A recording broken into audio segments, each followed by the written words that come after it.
So some dungeon masters roll encounter details ahead of time, so they know which beholder rays are going to fire in which order, and then they will just, roll 40 of them, and if it lasts that long, they'll cycle through and do it all again from the top. Do you guys like that? I hate it. Well, let's roll dice. Let's Dan, roll you're not even dice. Dan. Call her Dan. Dan. What the fuck? It's the beard. It's not. I've been trying so hard to grow it. That's very much a compliment for me. Thank you very Tell me much. about it. Story of my life. Grab dice. Let's roll. It's because I usually yell at Dan. 13. 8. I got a 5. All right, Megan. Good. I hate it. Why? I don't know. I feel like if, as a player going up against one of these tyrants, the joy of it is the fear of the dice that's rolling. Like, that's a part of the ambiance to me. So if a DM was just to not roll dice and just throw hits at me, I'd be like, you bitch. Like, I'm like, either you're making this up, or there's like, it takes away that aspect of like fear for me as a player. So I feel like rolling dice at the table is needed, no matter what it is that intensity. you're doing. Yeah. It's me next. Yeah. I agree, but not to the level of hate. Okay. I understand why it's a good technique to use. If I was, say, running a game at like a convention or something, it had to be quick, it had to be efficient, I would do it ahead of time. I would have them laid out on a sheet, and I would share that sheet of paper with the players at the end. Look, for your eyes only, here's the order that we went, and you can confirm that was fair. But as a long kind of term game, if we're playing over 8 hours or something, I need that intensity from the dice rolling. I need to feel it. But I understand it from an efficiency point of view. I don't mind it either way, honestly. Like I don't care. You're rolling dice regardless. It is still a randomized option, but I just feel like a lot of DMs are going to sit there and be like, okay, where are my 8s and 10s? Yeah. Okay. We're just going to skip that 2. Fuck sleep ray. Where's the petrification? Yeah. This is what I'm going for. Or I'm going to move my beholder over here in preparation for 2 rounds from now when I know whatever ray is coming, disintegrate or something. Yeah. So. Whereas I feel like it's almost they have to choose who they're going to attack first and then roll the dice. Because I feel like that, to me, is true random. Yes. So, that's me. Aggressive. Some would say passively so. It's a Mimic, the Roundtable Dungeons & Dragons discussion podcast, where you never know what you're going to get. Welcome to another episode in our conversation about the Beholders in D&D 5th edition. I'm Adam, and with me today are Terry and Megan, and this week's episode is called Beholders Raising the Dead, because we've got undead beholders, and it's raised. Yes. Like I'm fucking funny. I feel like you have to have an episode dedicated to why you name things the way you name them. These are funny to read. And there's like 85 that we never used, or we did use them, but they've never been heard before, that we need to bring back in, because some of them are hilarious. What was the first Beholders one? Stalks and kills, because eye-stalks. Right? And also stalking. Oh my God. Kills. Yeah. Great. Kills just like my fucking puns. So last Beholder episode, where we covered the Beholder, the Spectator, and the Gazer, we kind of went into what a Beholder was and a little bit about where they came from. They come from the Outer Realms, right? So, or the Far Realms, rather. But we didn't talk about layers, and I kind of made the promise that we'd get into layers. There's also treasure and minions to go over. Now, there's a lot of info in Volos, and I'm going to start going through it. You guys feel free to interject, because people are going to get tired of my voice eventually. Dan, who's editing this, is nodding profusely. So, the layer of a beholder is a reflection of the creature's mindset. It starts right off with the layer. So, the basic idea is that it is methodical and brilliant, and there's a purpose for everything, but it is seemingly random and difficult to navigate. Much like the mindset of a beholder. It almost always happens in a natural space, but I see no reason why they wouldn't take over an abandoned dungeon or an empty fortress that has been left by the I don't know, a plague wiped everyone out. Yeah, or even like an old dragon's lair. Yeah. Where the dragon's no longer there. Yeah. And so the beholders move in, and then they use their disintegration ray to build more tunnels as they see fit. And they really focus on the verticals, going up and down, because it's more difficult for people. So the first thing that I wanted to say was, I work with a battle map. How do you really show the ups and downs of the vertical nature of a beholder's lair without it just being... It's so easy to do on a 2D plane, right? Yeah. And this is one of the handful of things that really fucking isn't. I quite often now use the cross-section maps where you see it from the side. Yeah. I like those. Now that I've been playing this for a while and building campaigns here and there for a while, it's not as difficult for me now to imagine the room, especially now that I've had a little bit of theater of the mind experience. So if seeing it from the side, I don't lose the picture in my mind now of, well, how square footage wise, what's the size of that room? I still know what's in there. So I'm still able to do it, but it allows me to see the verticals much easier. Yeah. I've seen some success in when you're drawing like a 2D map. Yeah. Doing spots where either there's a dip in the ground, like, because they'll do traps and stuff. So there'll be pits. So draw in your pits. Do puddles of water, so it makes it seem like you're going down where water might be, kind of thing. Oh yeah, okay. So you would have like little puddles of water where it's lower, or the ledges where it's higher, and that kind of stuff. So if all you have access to is 2D, it works pretty well. Yeah, I like the when it comes to Beholder's Lair, I'm going to do a Theater of the Mind. Yeah. Because it's just batshit crazy. Yeah. And one of the things that they say is that every one of these tunnels, it fits the Beholder's body nearly perfectly. Right. So that anything bigger is not going to come in here, but it has free access to absolutely everything. Which will also kind of tell you what kind of treasures and shit that you can get in here as well. They're probably not like a dragon who's going to drag a pirate ship in here. Tiny pirate ship. Tiny, like in a bottle. Schooner. A schooner. Yeah. There's a little pirate flag on a rowboat. He's just dragging behind him on a rope. Yeah. But the idea here is that it's not just vertical, but it's also steep passageways as well that are relatively smooth because of the disintegration, Disintegrate, right? yeah. And there are minions that are in here that need to go up and down, so they like often carve little stairs and have ramps and whatnot. I like that. How does that affect your exploration pillar? Well, it forces you to get much more creative with it, and if this is something that's lacking, I think you're definitely going to need to practice it ahead of time. But I'm picturing like a hamster maze right now, especially when you said like the cylindrical tunnels that fit the Beholder perfectly well. So I think if you run with that inspiration, it's probably as DMs, it's great training for the exploration pillar, but I don't think it's too difficult, because even though the layers are complex, how they're created is quite simple. It's smooth tunnels. We're working with verticals. As long as you just put those different rooms in different places, you're not going to trip yourself up. It's not like trying to do Theater of the Mind with a wizard's tower, where there's different shit going off everywhere. It's a good stepping stone into Theater of the Mind. I just like imagining a giant barbarian trying to like shoulder its way through this tiny tunnel. I love it. Yeah. And just like, but I think like it does present those kinds of challenges, because not everybody is going to make a smaller character, right? So you almost have to be like, all right, so you've come up to a tunnel and you have this giant guy that might not fit through. What's your plan? Yeah. Right. Well, the Beholders are large, so I think they're on average 4 feet around. Yeah.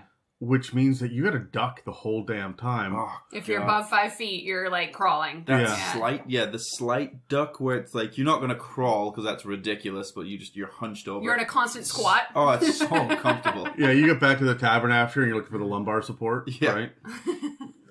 So I'm going to get into some of the minions and stuff that kind of run around in here, but there are a list. We're looking at Volo's Guide to Monsters, which lays all this stuff out. There's a list of different rooms and stuff that are in there, which are really fun.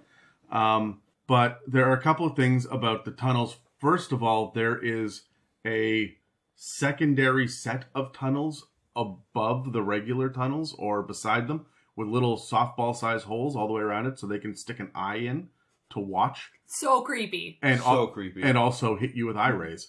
They also say that it acts as arrow slits if your guys are trying to shoot through them, so there's 3/4 cover. Oh, just reminds me of like something like from the Labyrinth, where like a little puppet eye will just come down and stare at you. And... I think of the trash compactor from Star Wars. Yeah, that's right. The eye coming up and looking around.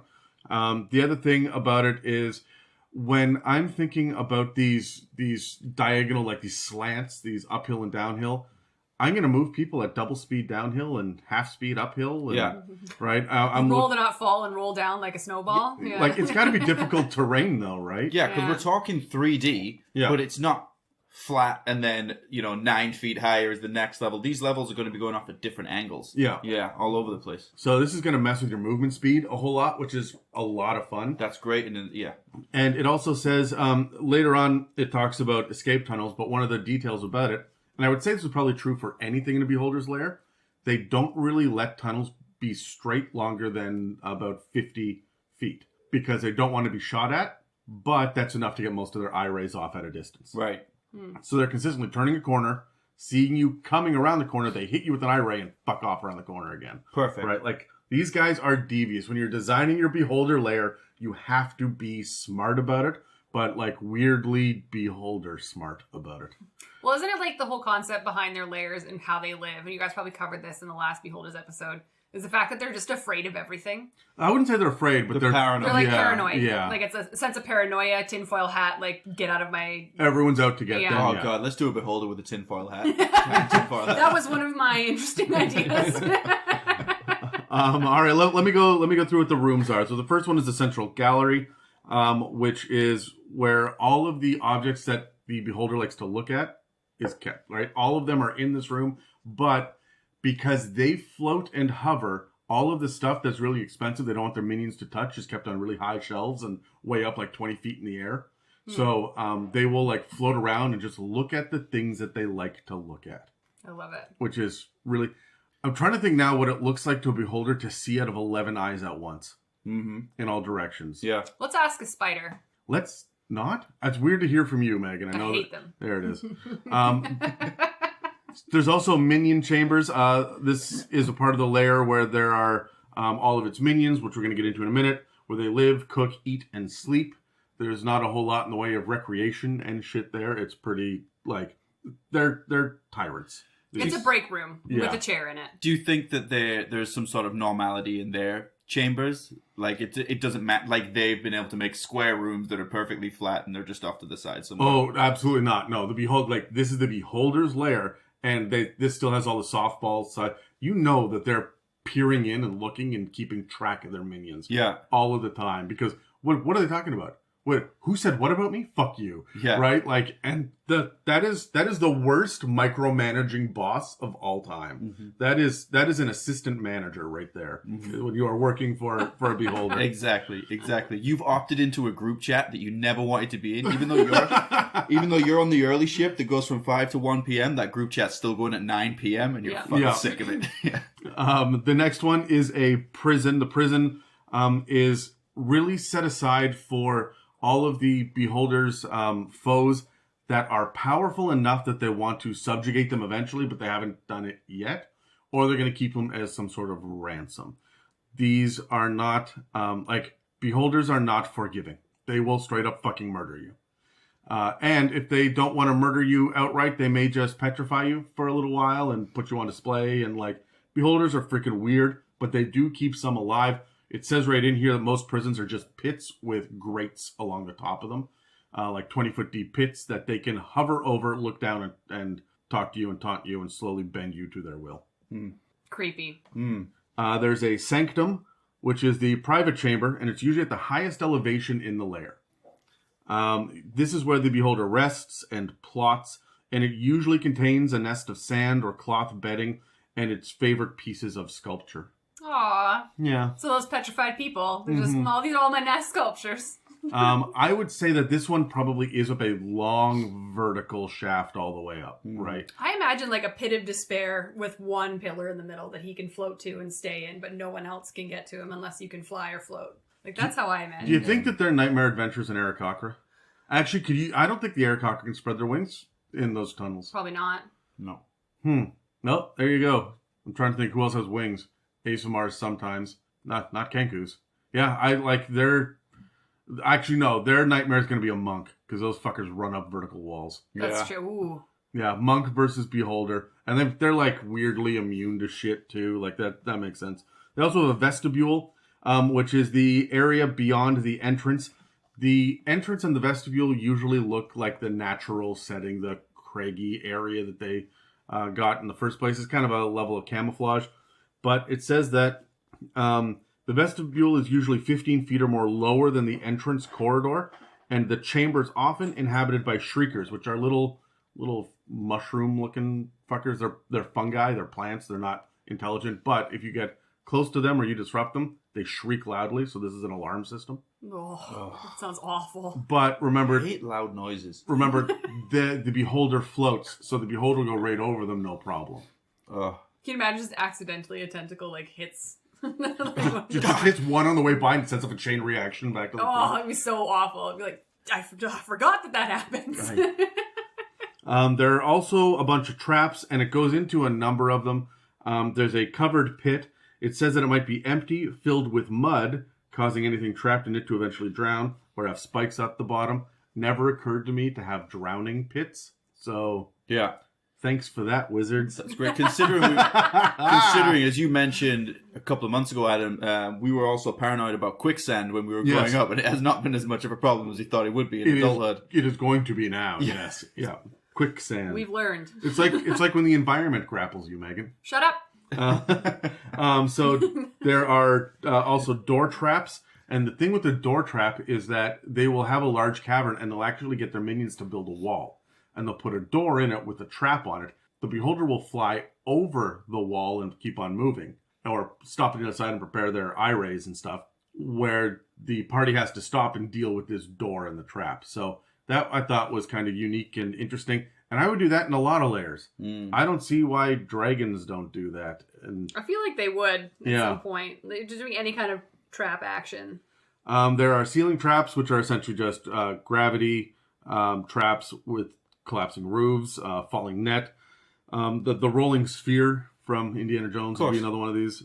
And a lot of the times it's going to open up an area above full of mud, water, sand, garbage, green slime, petrified enemies, poison gas, swarms of centipedes, zombies, or any other sort of hazardous material or creatures. I imagine all of that in one room. Yeah, and it all just like rains down upon you. Yeah. There are gas spores, which I talked about last time, which are those beholder-looking fungi that. Oh yeah, I like those. Yeah, those things are gnarly. There's a thing called an obstacle course, which I think we all know what that means. That's just a lot of traps. Sounds pretty straightforward. Yeah, Sounds awesome. And an oil sprayer, which is a trap, which is a large tank filled with oil embedded into the top of a column or located in a space above the trapped room. And when it's triggered, a valve at the bottom of the tank opens, and oil spews into the room, making the floor slick and igniting if any open flames are present. Classic. Your Kobold player character is going to be fascinated with this. Just taking notes everywhere and doing little diagrams. Yeah. Does that not feel out of place for a beholder layer, though? Like, I get that for a kobold layer. That makes a lot of sense for kobolds. Feels crude. Yeah. I know we're talking about oil, but... I do feel it makes sense in this, like, it's their last ditch effort of the government's coming to get me. I'm going to blow up my lair. But also, just fire your disintegrate ray. Don't rely on this trap with the oil spraying and hopefully this thing works. Just be like, boof. They think that they're clever, okay? Oh, I like the idea of a lot of these traps, these like ceiling-based traps being held up by thin like wooden poles. Just really shittily put together. And he just runs by and smacks it with an eye-stalk on the way by, and bam, now the room is full of whatever crazy bastard nonsense that he's got ready to go. Like, I bet he would trigger his own traps. Oh, yeah. I used to do that on Skyrim. Yeah? By accident or on purpose? Like, just lead the enemy through the trap that's in the dungeon or whatever, you know? Anyway, I'm not very good at games, so... How about Dungeons & Dragons? Terrible. It's absolutely terrible. They also have a trophy gallery, which is exactly what it sounds like. And this is the area where there are all these little niches and pedestals and stuff that it holds dear all of its treasure in this area. This is actually the place where the high shelves where the minions can't touch it and stuff.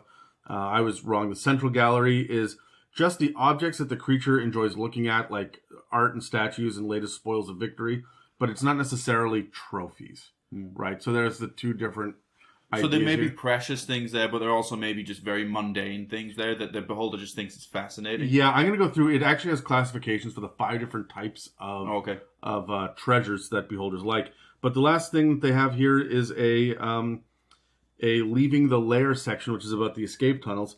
And they apparently go to a lot of trouble to make it as safe and comfortable as they possibly can. So it's rare that they will ever get outside of their own lair. So if they're going to leave, they leave really under duress. They would primarily be concerned with securing the area in a 1 mile radius around the lair. And that actually corresponds with its regional effects. It might have home Or it might leave home to confront or forestall the advance of creatures that it sees as threats. But when a beholder goes on the offensive against a threat outside its lair, it plans ahead and makes use of all of its advantages. So it doesn't leave just because it's bored. Mm-hmm. It's very happy in the COVID world, just sitting in its own basement, or I guess in its attic and chilling out. So when it comes to the escape tunnels, they block it at each end with a boulder, which of course a disintegration ray can burn through, which will let them get through. But it makes it hard for anybody else to get in. And there's dozens of these things all over the place. These guys have a contingency plan for everything. So there are 1,000 difficult ways to get out that are easy for the beholder and hard for anyone else to get in. Right. And I feel like this is where you're going to get a lot of your traps because they're going to leave the main open area there to let people stumble in, but under its own rule. But by its design, it's going to capture people and whatnot. Yeah. Mm-hmm. Do we have any more thoughts about layers or anything else before we get into the layer effects? No. I think they're pretty straightforward. It's a maze of tunnels, traps, don't touch me, with tinfoil hat, whole 9 yards. What a podcast this is. Yeah. Any ideas? No. Great. The book was good. All right, let's go through some of the layer actions and think about the layer that we just talked about. So this is what you can expect in here.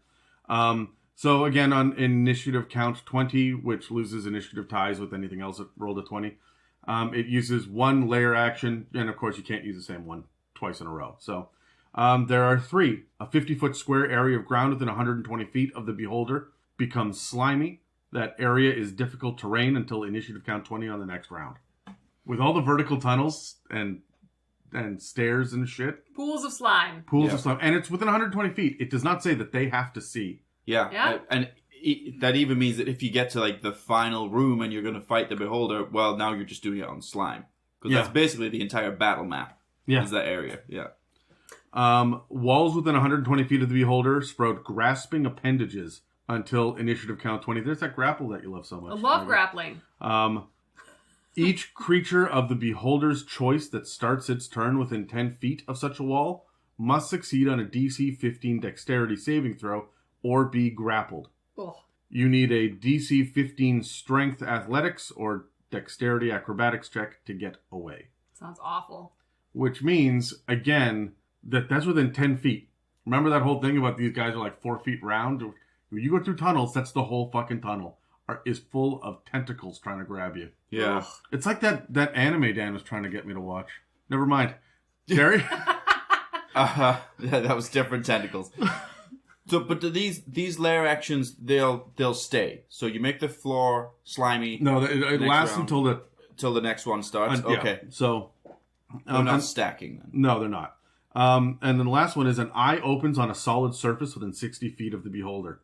One random eye ray of the beholder shoots from that eye at a target of the beholder's choice that it can see. It then closes and disappears. So what's the distance it can do that? So it shows up within 60 feet of the beholder. Most of the rays are I am just looking. Is 120 feet. So this is 180 feet range of ray action. Yeah. Now keeping in mind that none of the tunnels are longer than 50 feet, right? So yeah. But you know that thing about them running around the corner or getting over that little wall and fucking up? They're just gonna leave an eye ray behind to hit you. Yeah. Eye trap. And it opens on a solid surface. It's not like it has to can't be do solid penis gun or anything from the just bar. Floating. No, I mean can't come out of the barge, for example. It has to be on a wall or something. How is your penis liquid or gas, Terry? Any solid surface. Any solid surface. Penis gun. Penis gun. Pew! Ella! I'm sorry! Look into my one-eyed monster. There's also regional effects, which are one of two things.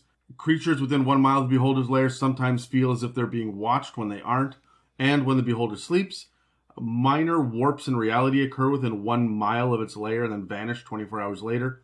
Marks on cave walls might subtly change. An eerie trinket might appear where none existed before. Harmless slime might coat a statue, and so on. These effects apply only on natural surfaces and to non-magical items that aren't on anyone's person. If the beholder dies, all the effects fade over the course of 1d10 days. So, suddenly these layers are not just kobold layers, they're nasty, horrible, tentacle, eyeball. Like, it feels even worse Yeah.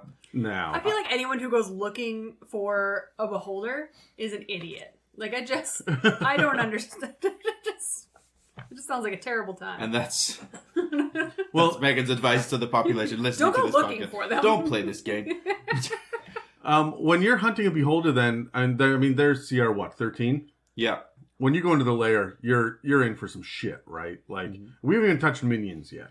I feel like they're just skull and crossbones. Just like, don't even fight. Just don't. Just yeah. don't. Just don't. But the regional effect I like the most was the one you just talked about, but when the beholder's asleep, that the cave writings and things will change. So if you guys ever had a dream where if there's like a book or something to read in the dream, it's just random words. Because Well, you your mind, you can't read in a dream. right, because Yeah. your mind just can't create a novel It's like just that, images, right? yeah. But I like that reflection going out onto the players and stuff. So if they've got scrolls or books or whatever information they got, they're like, it's just gibberish. This doesn't make any sense. Like Yeah. just random numbers now or something, because that's that dream effect that's being projected out into the lair.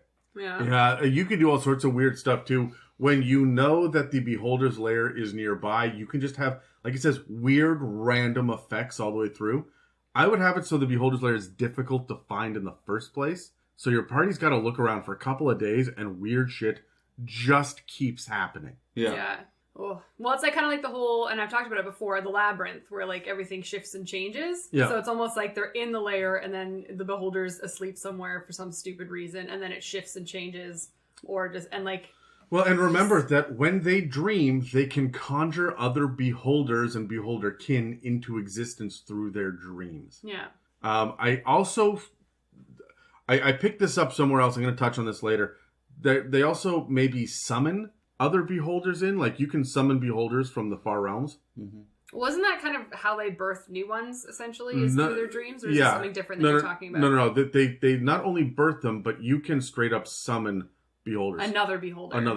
In. Okay. So a lot of the time it's a spectator, but so it's a lesser beholder that you summon in. But I thought it was more of like, I feel like fighting today. Let me get another beholder in here. This is going to be a good day. oh no, beholders don't want to fight another beholder because I mean, why would you? That's too much. They want minions. I'm going to jump over to minions before we deal with the treasure. So there are 3 kinds of minions. They get lesser minions, greater minions, and pets. Lesser minion is if a beholder if a beholder's retinue is like an army, then the grunts would be represented by its lesser minions, intelligent creatures that can talk and usually live in large groups. They handle menial tasks of the beholder, such as hunting, scouting, and guarding their lair. So I guess they're more likely to send their minions out for them than they are to leave themselves. Yeah.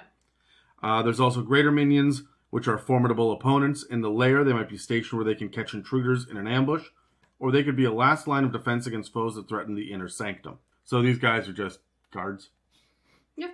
And then there's pets, which are usually low intelligence and are kept around because of their combat abilities, entertainment value, or trophy status. Which I absolutely love. And that stacks with Xanathar having his damn goldfish, right? So the idea that beholders have pets of low intelligence. I really, really like the idea of... you can see a lot of like awakened furniture and shit that it's keeping as pets. I just imagined a cave full of pigeons. But like, why why pigeons. not? Or just barbarians. We're talking low intelligence, right? Yeah. Like, Touche. my pet barbarian. So there are charts here of the different kinds of these minions. I'm going to go through them really quickly. Tell me if anything feels weird to you on these lists. So the lesser minions, so these are the scouts and the hunters and whatnot. Bandits and bandit captains, which are just going to be humanoids. Bugbears and bugbear chiefs. Cultists and cult fanatics. Duragar, goblins and goblin bosses. Grimlocks, hobgoblins and hobgoblin captains. Kobolds and kobold inventors. And kobold scale sorcerers, which are in the in Bolos. There are lizard folk, orcs and orc war chiefs.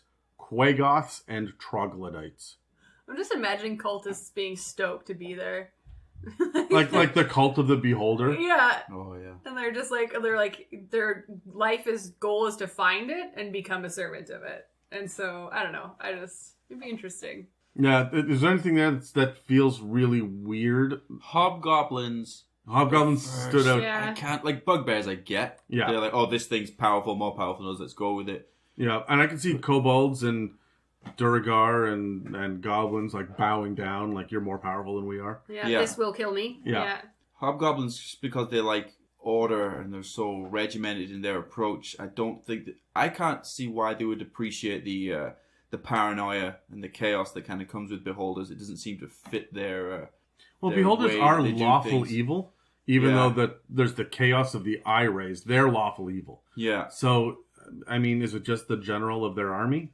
Mm. But they spend so much time in the books talking about the goblinoid horde coming together, the cry of Maglubiet, the goblin god, bringing all the hobgoblins and bugbears and goblins together. It feels weird that there would be a beholder at the front of that army. Well, I do see why hobgoblins would be attractive to beholders, though, because they're so regimented, strict rank structure. They know exactly who. Okay, you are in charge of this person. This person won't dare go against you, so it kind of settles the paranoia a little bit. I only deal with you. You deal with them. Perfect. Yeah, there would definitely be a law of order to it in the sense where if you step out of line, you will be killed, right? So Yeah. they would almost be drawn to that, right? Okay, so those are the grunt level. So here the lieutenant level. Barlguras, which are big ape demons. Oh yeah. Ettins, fire, frost, hill, or stone giants, depending on the terrain. Sweet. Hook horrors. Are you guys familiar with those? Yeah. Manticores, minotaurs, ogres, trolls, and wights. Whites. Yeah, wights surprised me as well. Undead, right? Yeah. I can see that if it's death tyrant-y, right? Or Yeah. zombie beholder. Well, zombie beholders are kind of mindless, but They would not. no.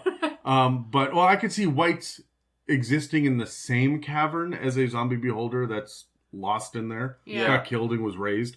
But like I don't see wights running around for an average beholder. That seems odd to me. Yeah. Anything else? I don't get the Ettins or not the Ettins was the first one. I was like, why would a beholder? If a beholder can associate itself with frost giants and the other giants that you mentioned there, I forget which ones you said, like that would seem easier to work with than trying to corral Ettins. Well, traditionally speaking, I also play Ettins as really fucking dumb. Right. So that might just be my Ettins Check out your worlds. they're chaotic as fuck because they can never agree on anything and just sit there and slap fight with themselves forever. Barlguras seems strange. Chaotic evil demons for a beholder. You don't think that a beholder would want to... That seems like that's just going to elevate the paranoia Yeah. of trying to deal with chaotic evil demons. And they Well, all have an agenda. Sorry, Megan. Sorry, I didn't mean to cut you off, but I feel like it also plays in the sense where it would be a sense of pride to have that control over something like that. Yeah. Yeah, I guess. If they've got them in some sort of magical chains or whatnot. Yeah, it's almost like it's like, yes, there's a sense of paranoia that it could turn on them, but the sense of pride in the fact that I've held this as long as I have and I control it Yeah. would be, I think, more... I definitely understand that. But I also... It's like, why would... If you're dealing with chaotic evil demons, you're tying yourself now in a way to the blood war, which seems... That seems like a lot to deal with, and Beholder might not want to get involved with. I could see them hiring Yugoloths. Those things are just fucking mercenaries anyway from the lower planes, Yeah. right? So, anyway. And then for pets, they have things like basilisks, beholder zombies, chimeras, flesh golems, gazers, hellhounds, nothics, otyugs, ropers, and wyverns. Wyverns? Yeah, right? Weird. That one stuck out to me, too. I'm like, you gotta have a pretty big-ass... open cavernous area for wyverns to hang out. I could also picture kobolds trying to feed the wyverns. Yeah. Yeah. I could just...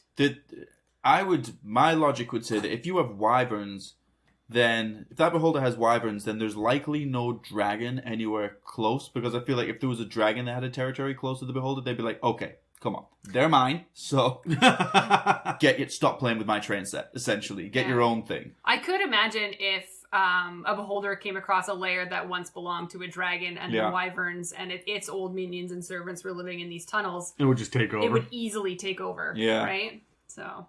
Yeah, I like the basilisks as well, because you're getting some funky stuff beyond eye rays that you're dealing with. And shout out to my ropers. I love ropers. Yeah. Ropers are just, they're the grappliest grapplers that ever grappled. Yeah, Megan doesn't like them very much. I like them. I like them because they are so fucking annoying, to be honest, which is just the same reason I hang out with you people, so. You're welcome. I'm not apologizing.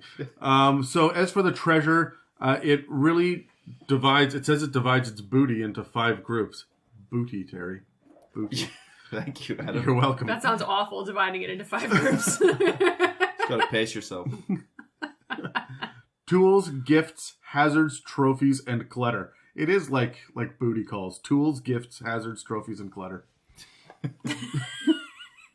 So, a tool is any treasure the beholder can use as essentially personal gear.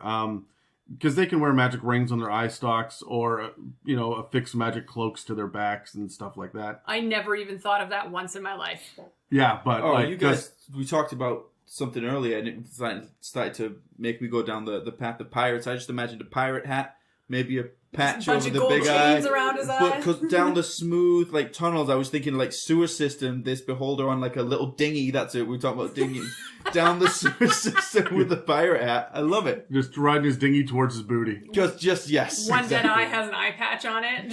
No, the big eye needs a giant eye patch on it. Just fascinated because he become fascinated with pirates because of all of this stuff, and now he sails his little boat. I just around picture the the big maw opening up and there's a gold tooth front and center too. Oh Yeah. my god. Pirate life. knocked his own tooth out because that's what pirates have.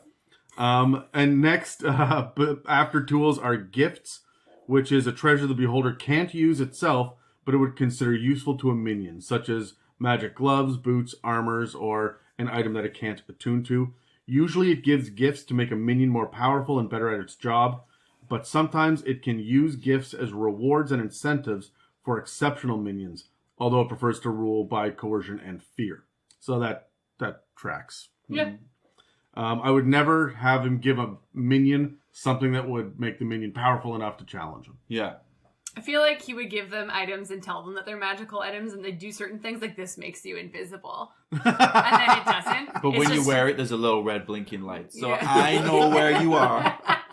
It's actually a tracking device, so yeah. The next one is a hazard. So these are things that can be put up as offensive, defensive, or utilitarian as far as their capacity goes. They are skilled at repurposing cursed or dangerous items as elements of traps or obstacles in their lair, which is a load of fun for me. So what I would do, because you were talking about the different traps and stuff they have, is just use a collection of previous adventurers, their items, their petrified teammates, and just put them in the big net, and then that's what falls on you. So you were killed by, magic kraken sword that just fell on you, as well as the statues, as well as all the other gear. Yeah, I like it. Yeah, because the beholder can't use a magic greatsword, so it'll fall on you. There are also trophies, which I don't feel the need to explain. But honestly, they like to petrify and keep stone versions of or parts of their enemies that they've defeated, including, and it says this in a couple of places in the books, they like eye stalks of other beholders that they've defeated. So I can just picture a whole bunch of stone eye stalks, on a shelf, I don't know, in their bathroom. And they just sit there and look at it and be like, I remember when this just looks like a fucking wall of dildos in my head now. Yeah. Yeah, I'm walking away. I was like, I don't want to burst this bubble, but you just made an island of dicks. Can you imagine? Because remember, human fighter can't see in these tunnels. What have you found? I don't know. Oh no. This one feels scaly. And then there's clutter, which is treasure that has intrinsic value, but isn't immediately useful to the beholder or its minions. Like, for example, currency, gems, jewelry, and magic items that nobody in the lair can use or use well. These are usually stored somewhere in the lair until they're disposed of, sometimes by distributing them among minions as gifts, other times just by disintegration. So if I can't have it, and it's not useful to me, nobody gets it. Mm-hmm. Very well. So we've got a better idea now of how beholders think based on their lair, which should be how all layers work, honestly. You get a better idea of what the monster is. It should reflect the monster's Yeah. mindset. And that's your exploration pillar right there, because we always talk about how that falls off. But if the lair is just as important as the monster at the end of it, then you got a good exploration pillar there. Yeah. Yeah. Do you guys have any hilarious insights to treasure or minions at all? Something that wasn't listed that you would like to add to the No, I don't think you can cat dildo wall. So dildo wall wins? I accidentally stumbled upon a dildo wall. No. But talking about eye stalks, though, I have this idea of magic items, which is if you can like cleanly sever one, there'll still be a charge in there that you can carry, like a one-time use one. You just got to flick the nerves or the tendon or something. It'll go off like the last shot. Well, I think with a lot of the petrification stuff, it doesn't actually turn the magic item to stone. So it's still going to be there, sword in the stone style, where it's like clasped in a closed fist. You got to break those fingers of that creature to get that sword out, or whatever the item is, right? So I like the idea of you see the previous adventuring party, but there's like a cloak billowing on the back of it, and that one's got a ring on, and that one's got just a shiny diamond codpiece. Yeah. And they've all got like you can tell which ones are the magical items because that's the thing that's not in stone. Yes. But you walk up, you're like, who dressed these? Yeah. Why did they dress, and why the codpiece? It's years and years of fashion change is what it is. Yeah. But I really like the idea of you can have like a magical, I don't know, ear piercing, for example, like you said pirate, something in a big gold hoop. Yeah. Right. But you got to break that ear to get that off, right? Yeah. And so returning these guys back to flesh is not recommended once you steal their shit. Yeah. That's a great point. Yeah. But now there's a litter of magic items around. In the middle of the final battle, you can be like the previous ranger is there with bow drawn. Yeah. Like, it's ready to go off. It's like, that's probably really awesome because they intended on using it. So do I... I mean, it can't be that awesome because it didn't fucking work. It didn't work. Well, they didn't get a chance to fire it off. Break the fingers, it'll go off. Oh, well, now I'm obsessed. I actually like that, Yeah, that's pretty cool. But no, I'm obsessed now with the idea of a beholder now with a theme. Not necessarily just the ones we're going to talk about today, but to your point, a pirate theme. It's just like obsessed with pirates. So everything, it just looks like a pirate's lair. Mm-hmm. Or like it's obsessed with dragons. So everything around is like, you'll find, it looks like a dragon's lair because there's like, I want to mirror what this dragon's lair looked like because I loved the way it looked. Yeah. You have to call him Captain Xanathar or whatever that beholder's name is.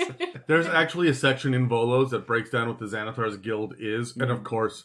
Dragon Heist is all about that. Yeah. And I would assume that Xanathar's Guide to Everything has got little bits and pieces and like flavor text for it as well. So we're not going to get into that shit today. But yeah, I would assume that they all have, and because every beholder can look different, right? We talked about that in the last episode. Where they can be scaly or have weird numbers of eyes, and like they can all be radically different colors and slightly different sizes, and the eye stalks can be in different places, beholder to beholder. So each one is unique, and no one can see Megan making faces at me as I say this. I just like, because like, these things are born from nightmare fuel, is the way that I imagine them. Yeah. So I really do wish there were sometimes where people can see the facial expressions I make when people say things during these podcasts. Yeah. But I just feel, I'm a person who's prone to nightmares. Like, I'm just a night terror person. So when I think of these things and manifesting something from my nightmare and it becomes real, this is what I imagine.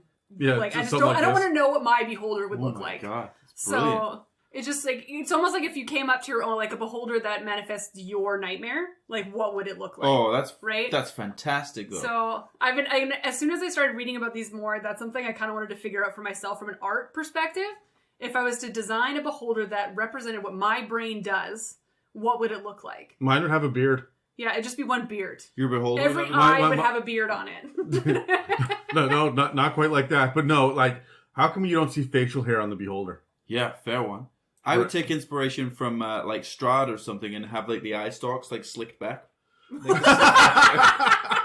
slicked back hair. I like that, too, because when he wants to shoot one off, it does the Elfelfer from Little Rascals. It just goes up that comes up. And then goes back. No, I would want mine to be very Viking-themed. Like... Yeah, that's cool. Yeah. Again, you need a beard, though, on that one. But, like, weird random fur armor all over the place. I just feel like it'd be very strange. But I just think it's a weird concept. Everybody think about what your beholder would look like if it was to be your mind beholder. I would have the mouth on the underside of it. Oh, I don't like that. Yeah, right? Because that just makes it a little bit creepier, doesn't I it? hate Because that. it's just going to come down on top of you. Yeah, and It's it's the reverse Sarlacc. It comes down from and then just like with all those teeth and Oh. yeah, You look up, you just see a circle of teeth. just a sphincter of teeth. Just a coming down at butthole you. of teeth. Yeah. All right, so let's go from butthole of teeth into our monster breakdowns. Hey guys, Dan here. If you remember this time last year, us here at the It's a Mimic podcast were working on and releasing a small Call of Cthulhu campaign. Because hey, it's that spooky time of year, and what's more spooky than the Elder Gods slowly invading our reality, bending our minds to their wills, making us sacrifice to further their dark sirens' calls. Anyways, by popular demand, we're at it again. This time helmed by the podcast's own keeper of arcane secrets, Adam. Starting on October 13th and then every 13th of the month for the next year, the story I started in Radiance, Yukon will continue towards a little southern rural town named Amelia. So make sure you download and listen to the many roads to Amelia. And if you're hungry for more Call of Cthulhu actual play, you can always refresh your lore with the Deep Dark of Radiance in our back catalog. Anyways, back to the show. Now we've got the two deathy ones and then the Gauth as well. So the two deathy ones. The death-like ones. yeah, so let's grab dice and let's roll and see who's going to cover what. Oh, what do I get? 3. 14. 14. I got a 6. Megan, you're up first. What did you get? I got the zombie beholder. So, for these guys, you'll find them actually in the zombie section, not in the beholder section of That's your book. right, yeah. But yeah, so the whole concept behind these guys is that they are resurrected beholders that have been killed. So physically, when you look at them, sometimes you'll see an eye stalk missing. To your point, they'll taken an eye stalk off of it, or they've ruined one of the eyes in battle, and so sometimes they don't carry all of the rays that a normal beholder will hold. It'll only have what's basically left and remaining. Okay. So it does list what rays are remaining, but I almost feel like if you were to build a zombie beholder as a DM, I feel like you could roll and pick and choose which ones are left. I'd roll a d8 to see how many were missing in the first place. So you Yeah. always have a minimum of 2. Yeah. Yeah, because they didn't really customize it in giving it anything exceptionally new. It just said, this is what death rays are remaining after it becomes back to life, other than, of course, having all of its undead, zombie-esque traits. Sure. And you guys can correct me if I'm wrong, for these guys to become a zombie, you have to be resurrected by something or someone. So Yeah, you have to raise a zombie. Or you died in a cursed place that can do it as well sometimes. Yeah, so I'm thinking like in like a death cavern or something like that, where it just comes back to life because of whatever magic is manifesting in the area, and then that becomes its lair, right? Yeah, I can see a evil necromancer just walking by and being like, all right, come back to life. Yeah. Yeah. All right, well, I walked in here to get that magic item that you had. I slaughtered you and all your minions. And on the way out, everyone's a zombie, so no one else gets the magic shit I left behind. Yeah. Yeah, To protect sure. it all. No, these guys are pretty cool and pretty scary in the sense that I feel like if I came across one, I would not want to just stare at it for very long. Think nightmare fuel and heighten it by like 30. And Yeah. that would be, in my mind, what it would look like. Cool. Yeah, I'll take it through a couple of its stats, and then we'll get into a couple of other things. So for these guys, armor class 15. A small, I feel like I didn't actually double check. You guys can correct me. The hit points, that they have the lowest hit points out of all of them, I think. Not No. lower than a gazer. Okay, yeah. And I'm not sure how it stacks up against a spectator, but it's low. You're Yeah, right. it's one of the lower ones in my mind. It's seen battle. It's Yeah. not exactly its full force, right? You're fighting a zombie at the end of the day. How many is it, Megan? It's a 93, which is 11 d10. Spectators 39 standard. Oh, shit. 6 Yeah. plus 12, yeah. Yeah, they're like the little. But what's the Death Tyrant? It's Oh, I get them. okay. Yours. All right, I will. And of course, they have their hover fly speed of 20 feet. And then for them, strength is only a 10, so it's not even a factor for them. Dex is actually -1. Constitution is +3. They can kind of take a hit. Intelligence is -4, wisdom -1, and charisma -3 for modifiers. Cool. So again, these are zombies. They're not Yeah. necessarily mentally all there. No, that's the undead thing, Yeah. right? So, So I feel like these ones are a little bit, in my mind, going to be more the erratic ones. So they're not going to be the ones that can pre-plan a lot. They're going to rely on the fact that the layer that's been built that they're in suits them. And if it doesn't, they might fix a thing or two. But I can't imagine them being smart enough to build a layer from scratch. absolutely not. Are they paranoid. They have enough intelligence to be paranoid. Yes. So they're just like reactively paranoid. Yes, so It's like they're everything's making them jump, and they're like, "Fuck." Well, hold Yeah. on. We can know how smart they are based on their languages. What languages do they They get? only have deep speech and deep speech and undercommon, Can and it can't speak. But it can understand them. So Yes. so it can still think. It has a high enough intelligence. Well, no, it's got an intelligence of 3. It's a negative 4, so it can't properly think, but it can follow commands. Exactly. So that's why I was going to get to the point of it being a zombie. If somebody raised this thing, it's really going to be a servant to something. Well, it was listed as A servant to other other beholders. So right?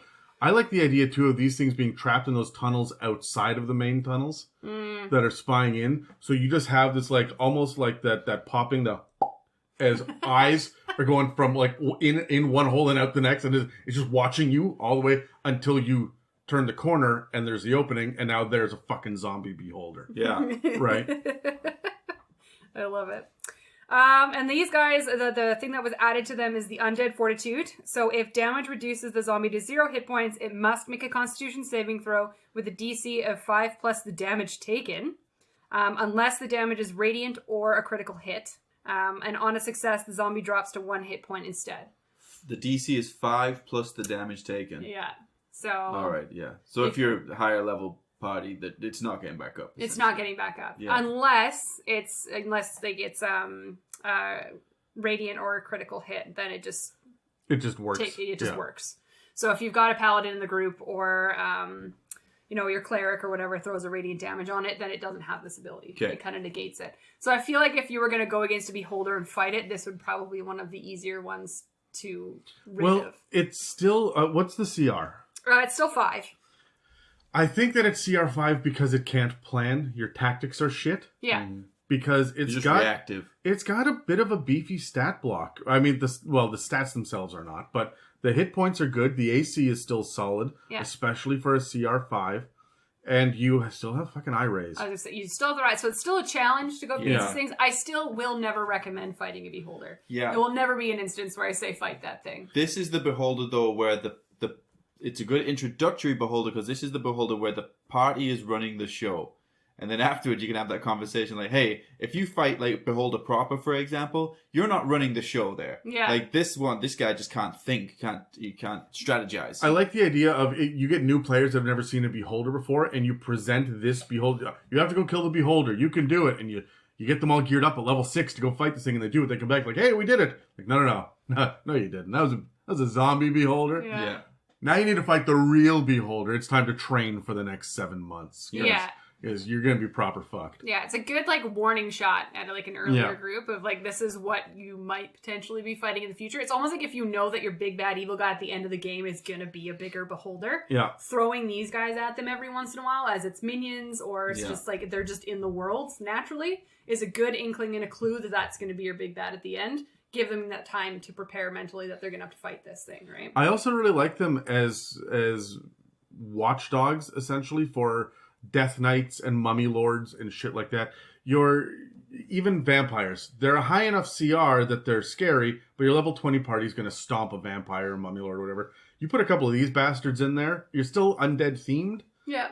but they're going to be enough random eye-ray bullshit to be almost an environmental hazard to trip over, as you got to deal with these two motherfuckers while you're fighting a vampire or something else. Yeah. It makes it just a little bit scarier. I just want to be there at the annual undead being conference. Yeah, Right. You're just all sitting there, seeing hanging out and being like, "Hey, would you like to come hang out at my lair and join me in my team?" I would just love to be at that conference. Who would be the keynote speaker for that conference? Ooh, I don't know. I like. If that's not the question, my question is the after party. And I just picture zombies on a dance floor, just slowly rocking back and forth, Yeah. just rhythmically back and forth, waiting for waiting for someone to turn the lights back on. What eye-rays come standard with? Oh, we got a conference full of white beholders. Great. Good. Gary V's on stage going, kindness is key. Kevin, sit down. Stop it. All right, so to your point, eye rays, the ones that are rules as written given to these guys is they have paralyzing ray, fear ray, enervation ray, disintegration ray. So those are the 4 that are given to it. A couple of those are pretty hefty. Yeah, right? they're not scary. Yeah, I was expecting to see sleep and some of the like fear ray doesn't really do much, right? Yeah. It's an inconvenience more than anything else. That'll remove one person from the first round of battle. Yeah, I do that's feel right. like it checks out with how creepy and gross they look, Yeah. though, and not just. But I feel like they almost should have that as just fear should be something they can do in general as the type of creature they are. I fucking miss fear auras. Yeah, I feel like. And I know that that a lot of stuff gets the frightened whatever as part of their multi-attack, Yeah. but it really does feel like that should be just instinctively in there with undead. Yeah. Yeah, if this just appears, you're going to have to steel yourself for a second. Like, it's... Yeah, Frightful Presence, I think, should just be one of their abilities. Yeah, no, I think so too. But yeah, so do you guys want to go through the details of the raise? Did you guys do that? In the Yeah, episode? no, we went through all the rays and stuff Yeah. in the last episode, So- unless we run into something that's particularly unique. Yeah. So I really think this is a CR5 for every single one of these rays that we would add on. I would be raising that CR in my mind. Yeah. If you're going to even put this in a Beholder tunnel, I don't think you'd give your lair actions, right? No. Because the Beholders died. And if 1d10 days later, it all fucking fades, right? So you Yeah. don't get your regional, you don't get your lair actions, but you're still in the Behold, like you're still climbing up shit, and there's going to be undead minions around, and there's traps are still going to be active. Like, it's still fucking difficult in here. Yeah. So this could be run, I don't know, I could call this a CR9. Oh yes, Sometimes, easily, yeah. depending on your your environment, where you are, and what's going on. It can be very hard. And you think about this as well. Your average wizard who's not put anything into Constitution at all, at level 5 has at best 30 hit points. And what does a Disintegration Ray do? Disintegration Ray is if the target is a creature, it must succeed on a DC 14 Dex saving throw or take 10d8 force damage. That will outright fucking murder your Yeah, wizard. and I'm telling you now, it's unlikely that low-level wizard is passing a DC 14 Dex save. Yeah. Yeah, and the shitty part is that this damage reduces the creature to 0 hit points. The body becomes a fine gray pile of dust. Brilliant. Yeah.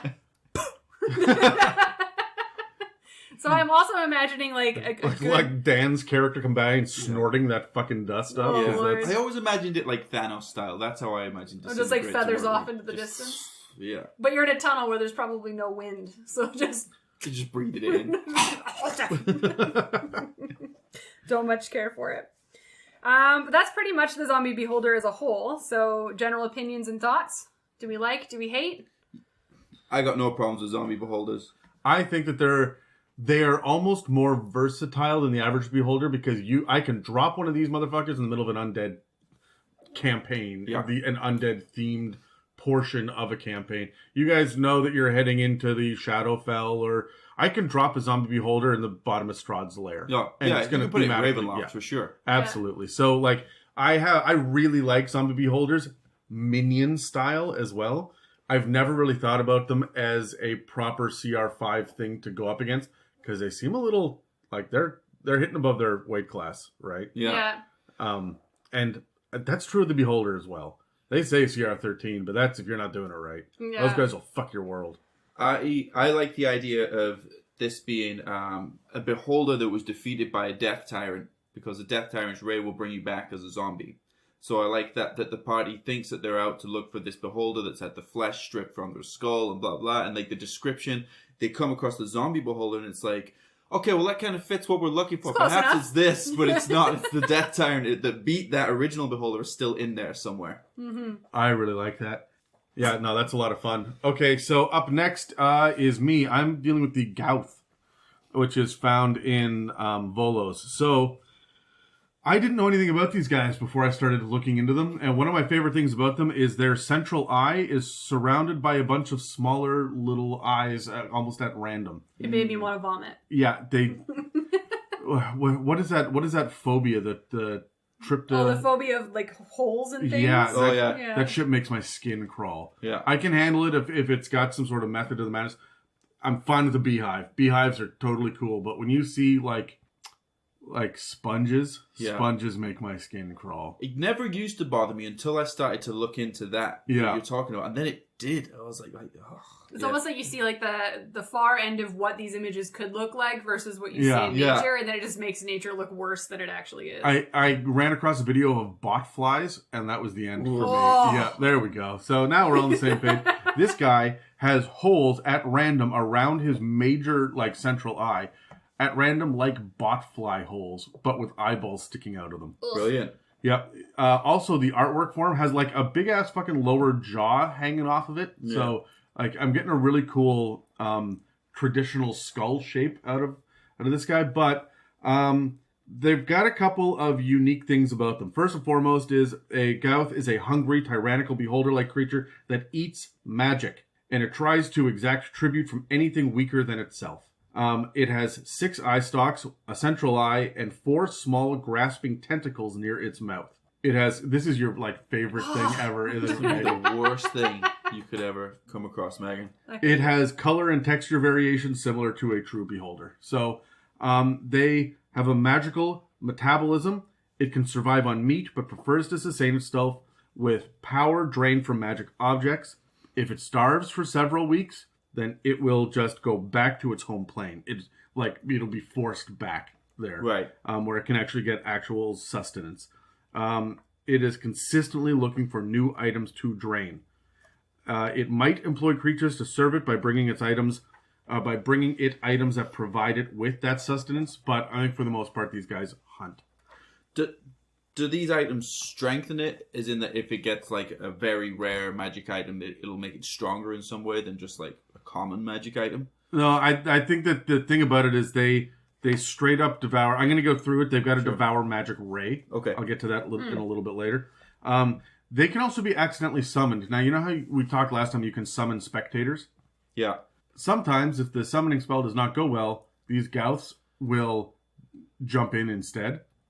Sometimes, several minutes after the fact. So that's how I kind of read that they come into existence. Is that's mostly usually how they're created is like a botched summoning. Spell, yeah. And so I'm just imagining this blob of nonsense coming out, and you're like, Yeah. shit, throw it out in the trash and start again. Like and then somebody broke the material component. They're like, just stick it together and sure it's going to work. It's fine. Like, It'll be It's a fine. wand held together by tape. Yeah. Oh they're my never God. gonna know. Oh my god, that's the thing that I want now. From now on, every identify wand, every wand of identify is going to be a severed petrified beholder stock. Sure. Ooh. Yeah, I'm into that. Yeah. So when you accidentally summon them, they will often try to pass as a true beholder. But you're like, there's something not right about this beholder. It's got like the little eyes coming out of it. They are considered inferior, and they usually go up against, if they run into a beholder, rather, the beholder will just drive them away. It might choose to enslave one of these Gauths and use them as lieutenants, but they're less xenophobic than beholders. I talked about a beholder hive last time. I could see a bunch of these guys working together. So here are the stats. They're considered medium. They're lawful evil. Their armor class is 15. Their hit points are 68 standard, but it's 98 plus 27, so I would have it be a whole lot more. They get their regular 20-foot fly, and they hover. Their strength is entirely average. Their dex and con and intelligence and wisdom are all slightly above, and their charisma is pretty average as well. They get perception plus 5, because of course they do. They're a beholder. I think they're all immune to being prone. Yeah. Yeah. They are. Yeah. Because you knock them down and they just float right back up again. Dark vision is 120 feet. Passive perception is 15. They speak deep speech and undercommon. Their central eye has a stunning gaze. So instead of the anti-magic field, you fucking stun people. 30 feet with a cone, and you have to make a DC 14 wisdom save. Now, this only works if the Gauth is not incapacitated and the creatures can see them. And it works kind of like Medusa rules, where you can avert your eyes at the beginning of your turn and get disadvantage on your attacks for that turn. But if you are surprised, so it goes first if it goes before you in the first round of initiative, then you are technically have a surprised condition, and so it's going to get you, like, you can't avert your eyes at the time, right? Yeah. But you can at the beginning of every other turn, even though you are stunned. you can technically look away. Yeah. Also, my favorite thing, and I wish more monsters did this, it gets death throws. When the Gauth dies, the magical energy within it explodes. And if you're within 10 feet of it, you got to make a DC 14 dex save or take 3d8 force damage. Yeah, I wish love that it. was in the game more. We see it in Baylor, I think, has that. Yep. Explodes. Yeah. Yeah, there are a bunch of demons and devils and shit that do that. Like, we see that with fiends, but I would like angels to do that too. Yeah. Do enough that they just hit you with radiant damage. Bright light of. Yeah. So they get 3 magic eye rays, and of course they get a bite, which is pretty standard. The ones that we've seen before are Enervation Ray, Paralyzing Ray, and Sleep Ray. They get all of those. They also get Fire Ray, which just does 4d10 fire damage if you fail a DC 14 dex save. They get a Pushing Ray, which is exactly what it sounds like, but it's a DC 14 strength save, or you're pushed up to 15 feet. And they have the Devour Magic Ray. So here's your answer, Terry. The targeted creature must succeed on a DC 14 dexterity saving throw, or have one of its magic items lose all magical properties until the start of the Gauth's next turn. So it just leeches for 6 seconds. Right. Okay. If the object is a charged item, it permanently loses 1d4 charges as well. And you have to determine which item is affected randomly, which is always a pain in the ass as a DM. Hand me your character sheet so I can choose a thing. Because then it's not random. Now I'm choosing. So I'm rolling dice and I'm counting 1, 2, 3, 4, 5 through the magic item. Like I've done this before and it's always a pain in the ass. And it depends what system the player's using. Like they might have their backpack stuff different to their holdings. So, yeah. But you're supposed to randomly, or you're supposed to ignore all of the single-use items.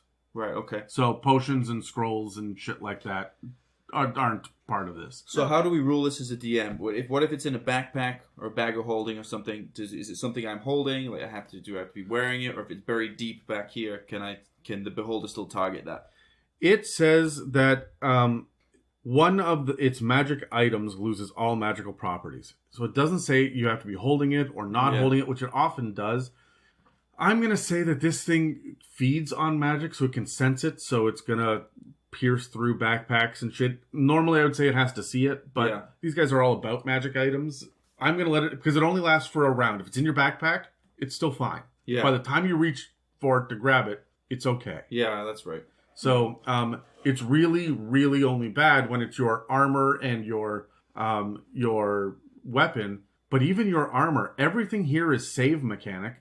The thing rarely fucking bites. If it's going to bite, it's going to do it instead of using its rays. And if it gets its rays off, then it can't bite until the next turn, but you already have your armor back. Yeah. Right? So this is really only useful to cripple a magical item for 1 round, or to suck up charges off of a wand. Yeah. But it's not really debilitating in some way. No, I really wish it was more debilitating. Yeah. But that's why this thing is a CR6, because it's annoying. The stunning gaze stops you.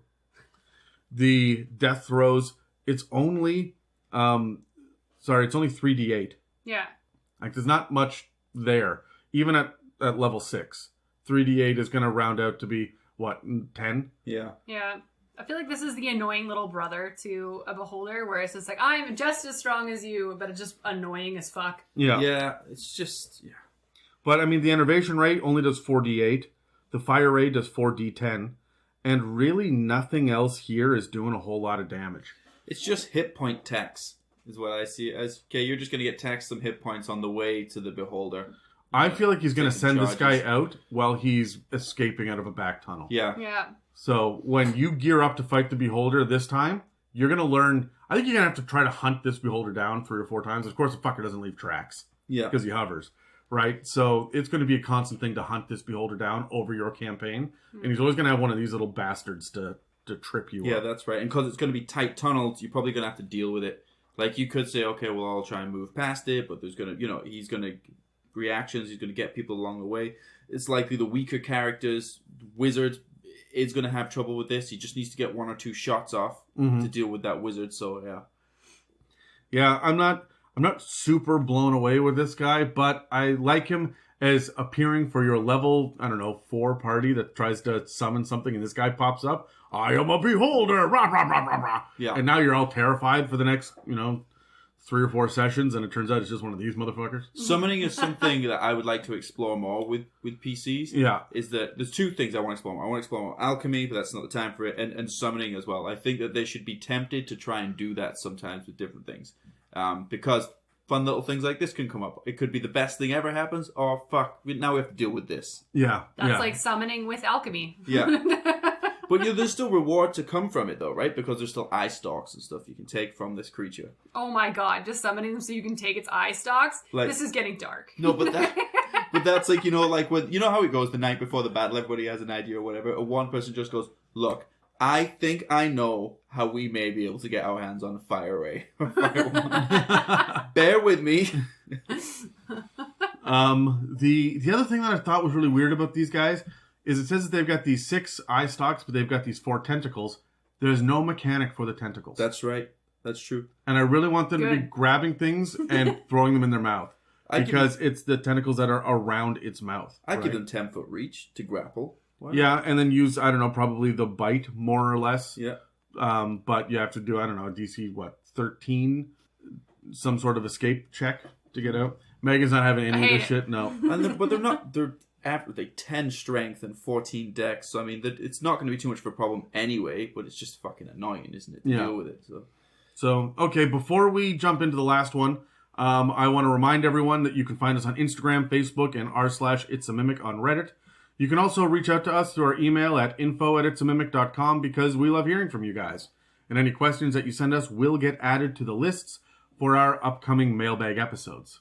So, now that I've sold my soul a little bit more, Terry, what do you got? I'm covering the Death Tyrant today, friends. Yeah. Death Tyrants could be confused with Beholder zombies at first glance, but they are very different. Death Tyrants are a form of undead Beholder, similar to zombies that retain some of their innate magic abilities. They're often used by wizards as more powerful guardians. They were almost never encountered near other Beholders who find them quite repugnant because they're giant floating skulls with spectral red eyes that have had the flesh stripped from them. But they still hover around. How does that sound, Megan? Hate it. You look disgusting. Nightmare fuel. Yeah, so there's no stalks. There's just these spectral red I'm going to have lights. Megan on every Aberration episode moving forward now. But I'm starting to lean towards that cosmic horror. Yeah. Way. Yeah, I've done the gothic horror with Strahd and things. I still love that. I love that to death. See what I did there? Oh, God. But I like this now as well.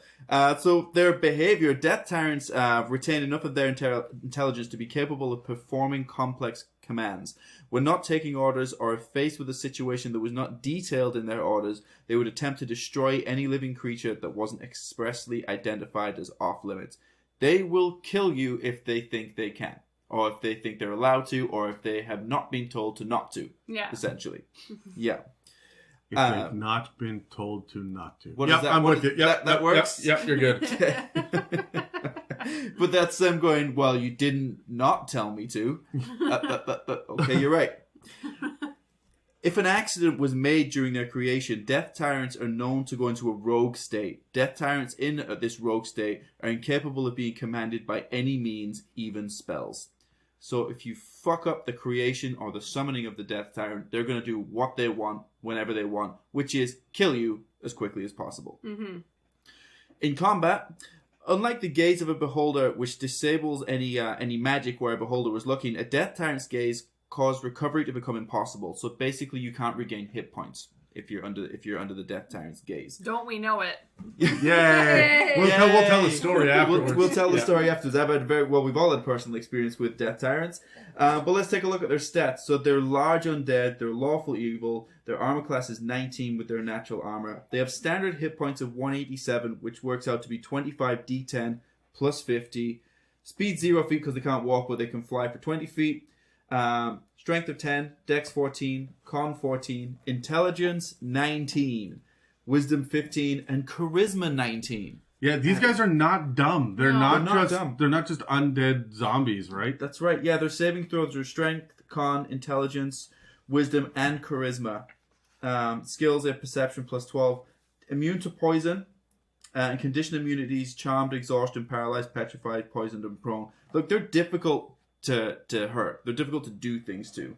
They have dark vision for 120 feet, passive perception of 22. They speak deep speech and undercommon. Their CR is 14. You are never going to sneak up on these guys. No, No. you're not. No, you're not. I love They're that what like terrifying. the CR is 14. When a beholder dies, it gets more powerful. Yeah. Mm-hmm. Yeah. So I'll go into detail on their negative energy cone then. So the Death Tyrant's central eye emits an invisible, magical 150-foot cone of negative energy. And basically just means that you cannot regain hit points while you're in that cone. So if you're playing the cleric, if you're playing cleric properly, not how I play cleric, you're going to have to think a little bit better if your job is to be healing the party. For their actions, they have bite, of course, it's hit 14 or 4d6 piercing damage. And their eye rays are, and stop me if there's any eye ray that you want to explore in a little bit more detail or remind the people at home about. They have a charm ray, a paralyzing ray, fear ray, slowing ray, enervation ray, telekinetic ray, sleep ray, petrification ray, disintegration ray, and a death ray. They have 10 rays. Yeah, so that is pretty much exactly the same, I think, as the beholder. Let's go. Charm to charm, paralyzing to paralyzing, fear to fear, slow to slow. Yeah, enervation to enervation, telekinetic to telekinetic, and of course you get 300 pounds or less for telekinetic. Sleep, petrification. Yep, disintegration and death. It's the same rays, but let's look at the DCs on them. 16. Yeah, the DCs go up by 1. Yeah. What about this with the telekinetic ray? Because now, in a way, we have to have some idea of encumbrance. If I'm a 220-pound barbarian carrying my backpack, I insist on having 3 great axes strapped to my back. You know, we're going to be getting close to that 300-pound limit. Mm-hmm. Or if you're, a paladin wearing heavy armor. So what's the ruling on that? Do you give the players a break a little bit? Do you be like, okay, you're probably around 300 pounds? Or do you pay attention to encumbrance with that? Honestly, it says that if the target is an object weighing 300 pounds or less, that it isn't being worn or carried, it is moved up to 30 feet in any direction. Okay. Well, there you go. That simplifies Yeah, it. so. Yeah. So, yeah, right there. I honestly, until you said that, I'm like, well, what do you do with horses and carts and shit too, right? Like, there are going to be weird outliers for this, and I'm going to say that it moves it 10 feet instead of 30 if it's within 600 pounds, right? Sure. Like, Yeah. just enough that you're still going to feel the effect of that ray, but not the full effect of it. Yeah, that's right. The Death Tyrant does have one legendary action that it can take. Well, it has 3 legendary actions and it can do it 3 times. But the Death Tyrant can use 1 random eye ray at the end of somebody else's turn. Very difficult to face in combat. And I'll tell you for why. You already know. But why? Because my character died from one of these in its lair when my party had abandoned me, left me alone to fight this Death Tyrant alone, and then conveniently showed up 6 seconds after my character's death. And it bothers me. And then you raised as a zombie. And then I was raised I as was a zombie. beside you when you died. Yeah, Megan was right there. Dan was fucking off somewhere else. We had our necromancer up top. You're having a battle of words with a mage. I came back for you. So don't even say you were down there by yourself. Do you want to get into the lair at all? Because Death Tyrants actually have unique lairs. No, it's on the previous page. It's on the previous page? Yeah. Oh, I found it. I was looking for oh my god, it's over there. I was like scouring the internet for information on lairs because I was like, why isn't it in the friggin' book? It was the page before, but I didn't look there. Okay, but it's okay. I can read. Fucking idiot. I'm like, the index says it's on page 29. When we say it's the It's Mimic podcast, we never know what you're going to get. I'm actually talking to the co-host. Yeah. Adam likes to throw things at us on a regular basis. Oh god. Physically and metaphorically. Well, let's take a look then. Let's talk about Death Tyrant's Lair. So Death Tyrant's Lair is usually the same site it was held as a beholder, but it contains more trappings of death and decay. Yay! In those words. It gets more dark It's and the gothic. same, but there's more trappings of death and decay. A Death Tyrant encountered in its lair has a challenge rating of 15. Wow. So that goes up by 1, which is good. Yes. When fighting inside this lair, a Death Tyrant can invoke the ambient magic to take lair actions. On initiative count 20, losing if it's tied, the Death Tyrant can take 1 lair action to cause any of the following effects. Check these out. An area that is a 50-foot cube within 120 feet of the Tyrant is filled with spectral eyes and tentacles. To creatures other than the Death Tyrant, that area is lightly obscured and difficult terrain until initiative count 20 on the next round. That just sounds... not disgusting because it's not eye stalks, but like disturbing. Yes. Yeah. Disturbing. I don't like that. Well, I like it, but also don't like it. I like it when I'm a DM. Yeah. This next one here is all for you, Adam, though, I think. So. Yes, wall sprout spectral appendages. That is the dream. That's how initiative count. Are we back to the wall of penises? Wall of Yeah, we're back to the wall of penises that the human fighter can't see.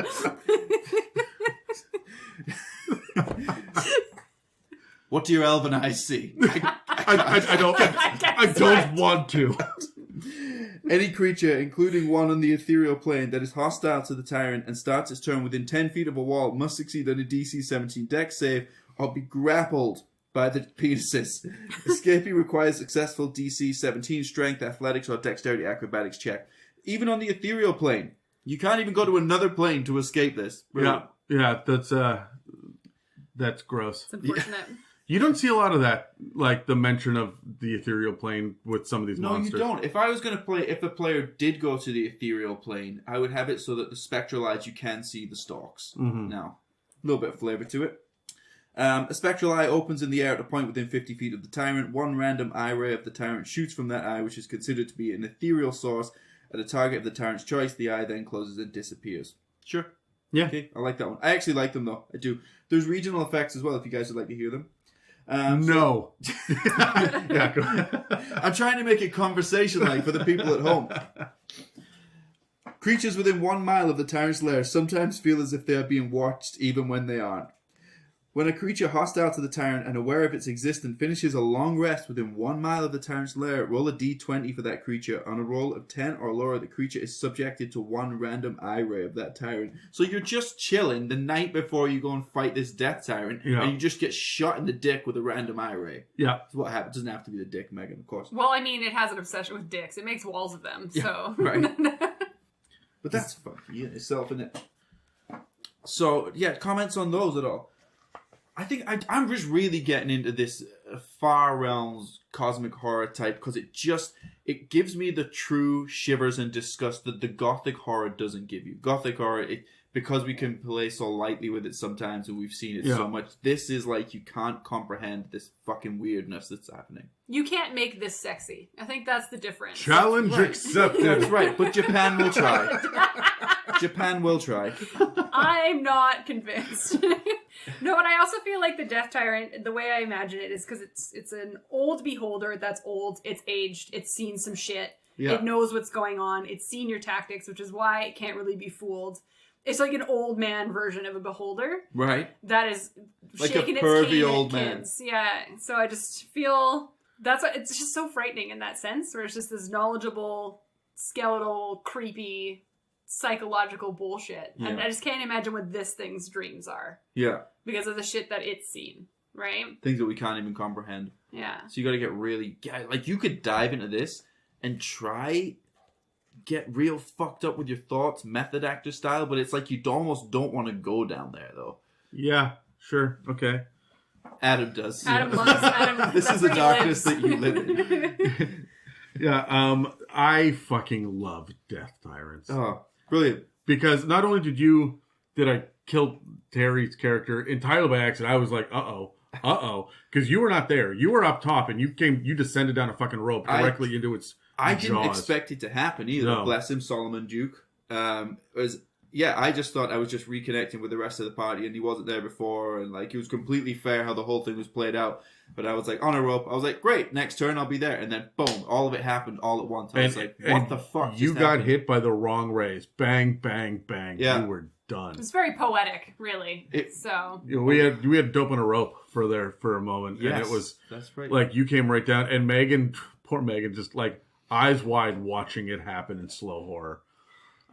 The thing that I really want to see is a Death Tyrant burst from a beholder where the skin just kind of sloughs off of it. Oh. And all of the eyes burst, and there's just like a red light where the eye used to be, and it then starts to like dripping blood and gore and stuff rises up out of the fleshy sack of beholder skin. Right. have that happen in front of your party. Yes, absolutely. Oh my Like, god. Yeah.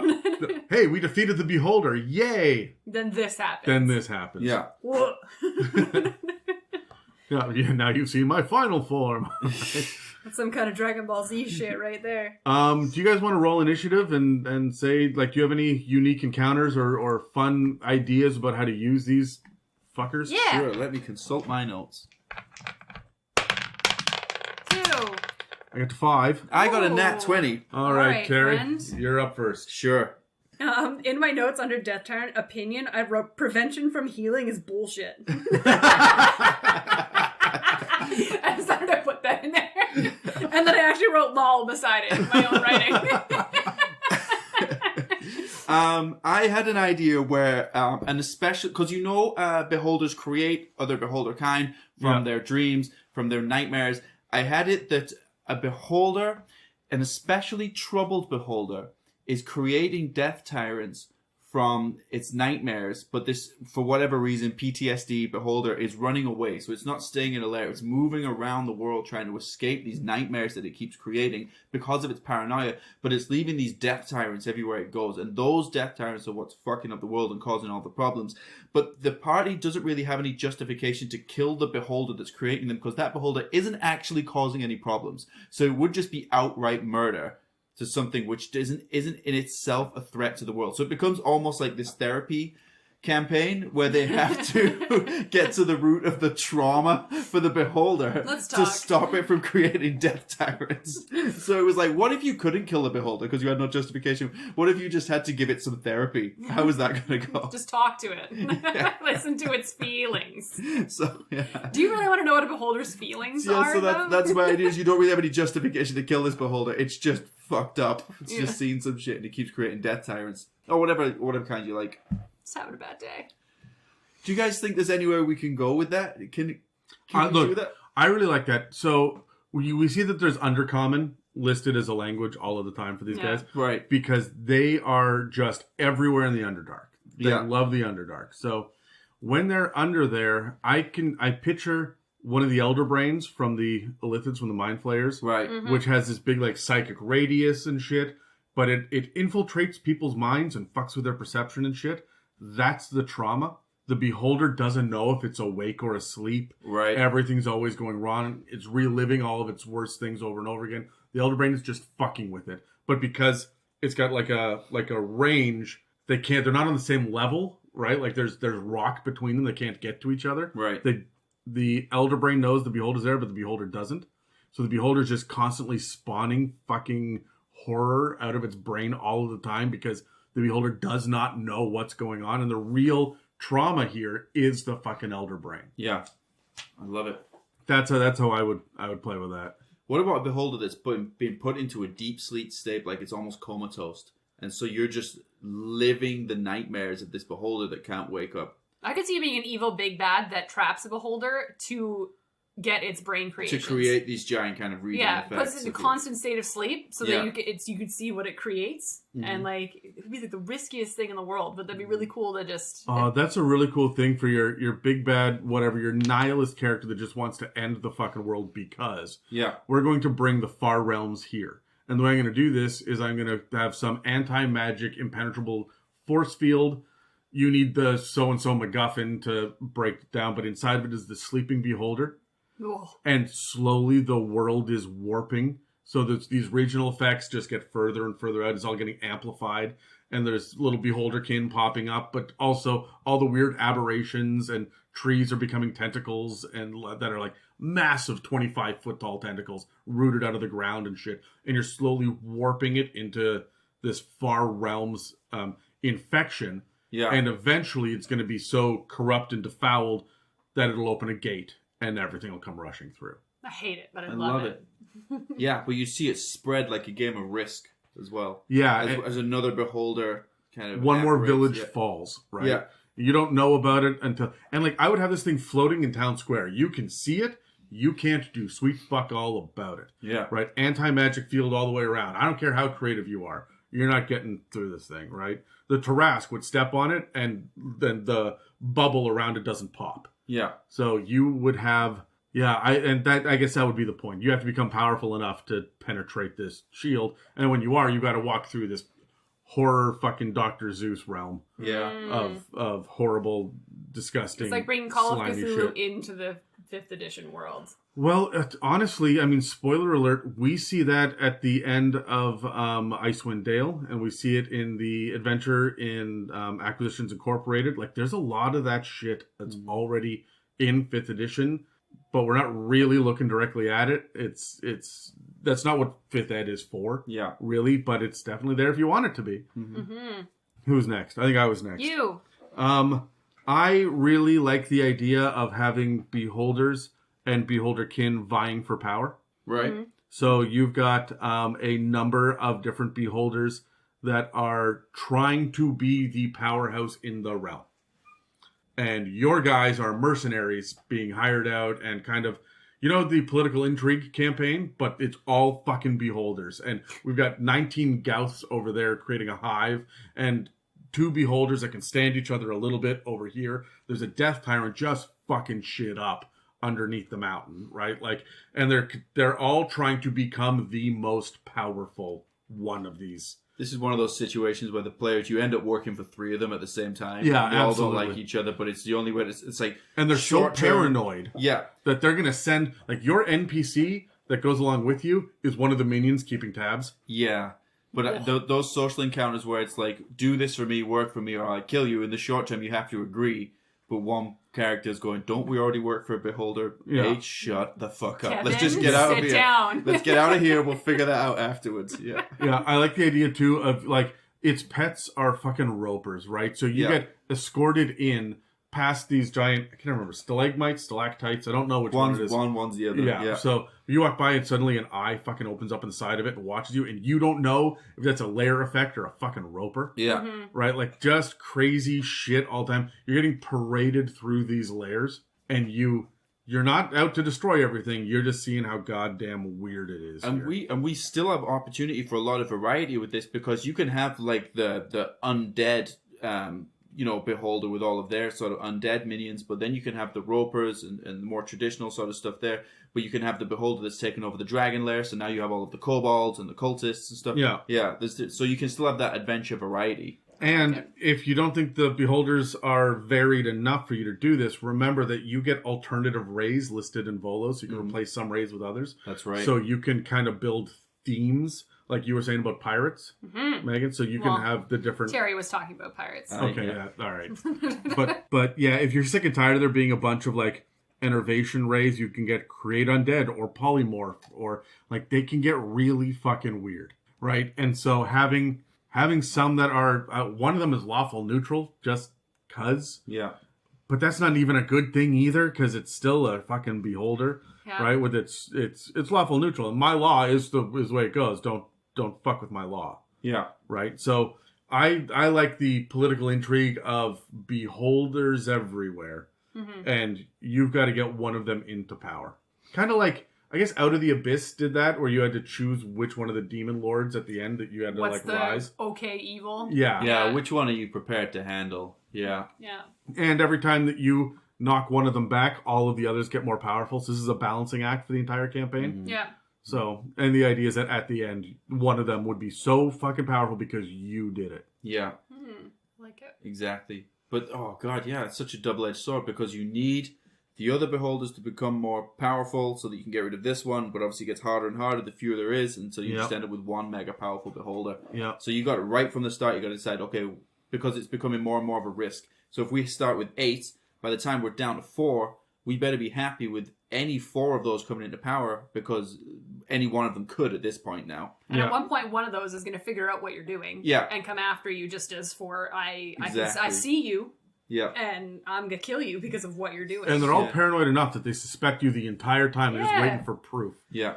I'm sitting here looking at the Gauth again, and I'm sitting here going, they only have 6 eye stalks. They're not quite as scary, but I'm like, but they have 4 tentacles that can probably hold wands. They probably are holding the petrified eye stalks of other beholders. Just like, me too! Ha! I am a full beholder! Yeah. just float. Yeah. Look at me! Megan, do you have anything? Yeah, so I'm always looking for different ways to start a campaign, because the meeting in a tavern. Put everyone in a tavern. Walking down a road in the forest. What is that? It's festival time? How daring of you. That was So I thought it would be neat, especially if you're going to do a campaign that has beholders as big bads are in your world. It's good to introduce them right at the beginning. So I almost thought it would be interesting to start a campaign, like if you're doing a level 3 or level 6 start, that you were captured and you're all minions in the jail of a beholder. And you all meet in jail, and it's an escape room of how to get out of this beholder's jail. And it doesn't have to be a full beholder. It could be a Gauth. Yeah. That's a little bit easier to handle should you happen to come across it. But I would almost, as a DM, just put the fear that it's there, but you never actually see it. You're just dealing with its minions, like the kobolds that are in its lair, like the smaller things you would normally fight at a lower level. Trying to get out. Trying to get out. And the last thing you do is you trigger all those shriekers, those little mushrooms on the way out. So it knows that you've escaped and it knows who you are. And now so you're on now the run. You're on the run from this thing and you're in constant fear that this thing is going to show up again. That's fucking awesome. Yeah, so I just thought that's a good way to a new way to start a campaign. Yeah, I like getting straight to the action when I start campaigns. Yeah. Otherwise, because when you have a brand new group, maybe people that have only just met, or, everyone's trying to get to grips with how's this campaign going to go, that whole idea of what does the DM want us to sort of do this first hour or so. Yeah. But when you go straight to action, people are like, oh, fuck, it breaks the ice straight away through survival. So, because you're in a jail. fantastic. You have to deal with escaping a jail. So you're using your brain. You're going to find out who at the table is more strategic, who at the table is more like combat heavy, who is going to be your murder hobo. Like you can figure all that stuff out in that space. Yeah, right away. Yeah. Yeah. Oh, that's cool. Mm-hmm. Any final thoughts? No. I hate them, Come on. but I love them at the same time. They're fun when you're looking at the page. I do not want to fight any of these fuckers in a game. You have the Gauth page open right now, and I keep looking at it and You're welcome. wanting to not look at it anymore. I must fight a death tyrant again because I must beat it. Oh, is I that what must it is? beat one. So I beat it though. well, that's so good for And you. and a couple of sessions later, Terry, you weren't there, but they all went and fought in a city of undead, and another death tyrant showed up, and everyone dropped everything they were doing. It was chaos. There was like a city square full of people about to get executed, and there are zombie archers around, and skeleton archers, and zombie guards and shit, and there are a council of vampires, and then a death tyrant showed up as well, just as like that extra fucking muscle. They dropped everything to murder the fuck out of that. Out of tyrant. You were all Principle? emotionally triggered, yeah. Thank you. Yeah, so Well, that makes me feel better. Happy about that. I'm looking at the Gauth as well, and he doesn't really have lips. Can you imagine trying to kiss that fucking thing? Do you want to kiss any of them? Um, Is there one that you are particularly attracted to? well, I'll tell you, beauty is in the eye of the beholder, Megan. Oh. We can end it there. We're done. So that's it for this episode of the It's a Mimic podcast. If you'd like to support us, even though I say shit like that, you can head to www.itsamimic.com and hit our fancy donate button, or tell your friends and the rest of your D&D party about the podcast. We're available on iTunes, Spotify, and YouTube, as well as most podcast apps. So I don't follow, hit the button. Yeah. Whatever it is, or whatever whatever app platform you're using. Yep. And don't forget to come back next week when we're going to be covering the mechanics around character death. Thank you for listening to another It's a Mimic production. Inquiries, shoutouts, requests, and mailbag questions can be sent to info@itsamimic.com. Before we wrap up and actually end it, let's talk about the last beholder on the list. It's not a true beholder, but it's really the last thing that we should mention. There is the Mind Witness as well, but we're going to cover that with the Illithids and Mind Flayers eventually, which is when the Mind Flayers get their hands on a beholder, they fuck it up something fierce, and it's gross. But let's talk about the Death Kiss.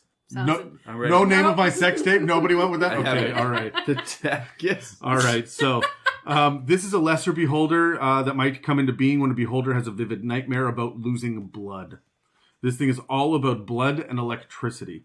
The idea is that it survives solely on ingested blood, which it uses to generate electrical energy inside the body. It's paranoid about dying from starvation, so it obsessively drains even little creatures such as rats in an effort to stave off this fate for as long as possible. After it drains its prey, it abandons the corpse to scavengers, and a Death Kiss prefers to hunt alone. If it meets another Death Kiss, it might fight, flee, or team up, depending on its health and pride. When underground, it uses its tentacles as feelers, prodding and examining the environment and legs of adventurers in all directions, Megan. Above ground, it usually keeps its tentacles retracted when on the hunt. It is a pale, fleshy orb with no mouth. It has a number of these tentacles instead of eye stalks, and at the end of each one, there is a mouth ringed with teeth that it uses to suck blood. Nightmare. So it's a false tyrant, it's called in the book. In poor lighting and with its tentacles extended, a death kiss can be mistaken for a true beholder. It might do this on purpose. All beholders tend to pretend to be real beholders.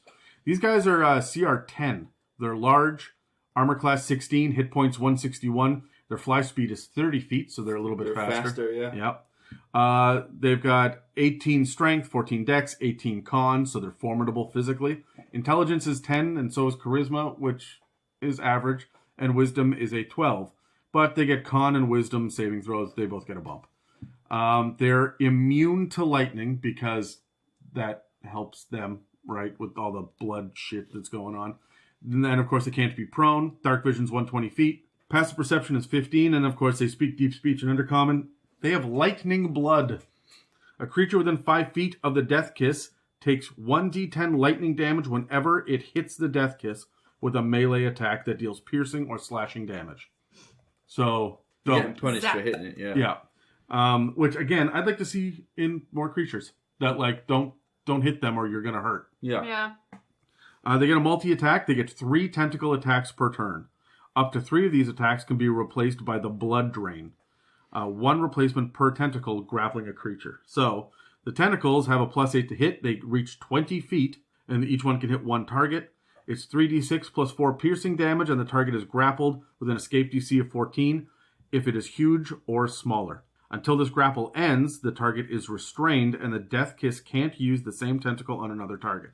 It has 10 tentacles, and if it wraps up to 3 of these tentacles around, then it can drain 3 times with blood drain. 1 creature grappled by a tentacle of the death kiss must make a DC 16 con save, or take 4d10 lightning damage, and the death kiss regains half as many hit points. Ooh. These things are fucking vampires. Yeah. They're lightning vampires. Ball vampire. Yep. Yeah, and they look like fleshy testicles with an eye and tentacles. They don't look like testicles. Well, they don't at have all. a mouth, eh? Well, they do at the end of each one of The end of each one. Yeah, so they got 10 little mouths. I might add in, you know, like on the Matrix where Neo's like the skin goes over, so he's like doesn't have a mouth, but you can still see him kind of going like that. Ew. But like no teeth. I would kind of have it like No. Yeah, it's so cool. They've got a little sketch of the freaking tentacles retracted too. Yeah. And it just looks like this thing has little scales all over it, which is just loads of gross and fun. I also like that they added the detail that some of the tentacles are red-tipped because I guess they just drank and they're like bringing the blood up. But otherwise, this thing is just white, like really pale, like Dan without a shirt on in the middle of December. Well. What the fuck? So these guys are gross. They're not really beholders. You don't get any eye rays with them. Do you really like? How do you feel about these guys? They're simplistic. They have simple tactics. They don't have. I mean, they've got 120 dark vision, and yet they feel around consistently with their tentacles, trying to find things that are alive. So it's not enough to just simply hide and be still. Even if you're invisible, it's going to reach out. I'm thinking about that scene in War of the Worlds where there's like the creature with the big eye moving through the basement, but there's all these little tentacle things reaching around and hunting at the same time. I may throw these in to a party that has trouble with fucking about and never getting to what they're supposed to do, because it creates a sense of urgency. They're going to sap your energy at the same time as they're healing. You basically have to work together to get rid of this thing quickly. You can't be fucking around. You've got to work together. Yeah. So if a party's having trouble coming together, I might use a couple of these. I came up like a whole little campaign idea for these guys. Yeah, what do you got? So, it's Halloween is coming. Yeah. And I was thinking Haunted Mansion. Sure. So, what I'm thinking Groundbreaking. is this Haunted Mansion. I know, right? Oh, up to the vents? Yeah, so basically this beholder lives in its own like cavern that it's built underneath this foundation. And then at night it comes out to feed like a vampire would. So it'll come up and it'll feed, and then in the morning more dead bodies would appear.